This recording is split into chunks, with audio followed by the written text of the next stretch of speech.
নতুন বাংলাদেশের স্বপ্ন যে স্লোগানে শুরু হয়েছিল তা এবার রূপ পাচ্ছে লিখিত ইতিহাসে। গণ অভ্যুত্থানের প্রতীক হয়ে ওঠা জুলাই ঘোষণাপত্র অবশেষে চূড়ান্ত হয়েছে।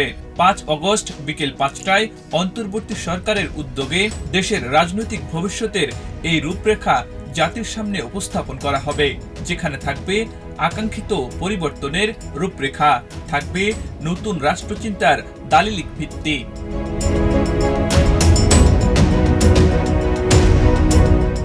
ঘোষণাপত্রে থাকবে নতুন চিন্তার দালিলিক ভিত্তি ও কাঙ্ক্ষিত রাজনৈতিক পরিবর্তনের রূপরেখা। প্রেস উইং জানিয়েছে, এটি কেবল একটি নথি নয়, বরং সময়ের প্রতিচ্ছবি হয়ে থাকবে।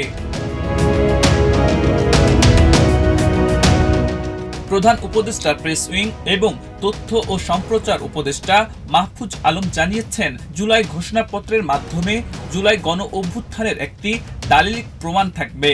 এর মধ্য দিয়েই দেশের ভবিষ্যৎ রাষ্ট্রকাঠামো ও রাজনৈতিক দৃষ্টিভঙ্গি নির্ধারিত হবে বলে মনে করছেন সংশ্লিষ্টরা।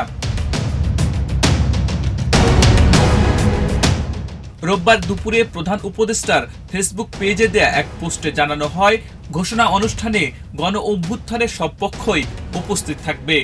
যে আকাঙ্ক্ষা নিয়ে বাংলাদেশকে চেয়েছিল জনগণ, তার কাগজ কলমে দলিল থাকা দরকার।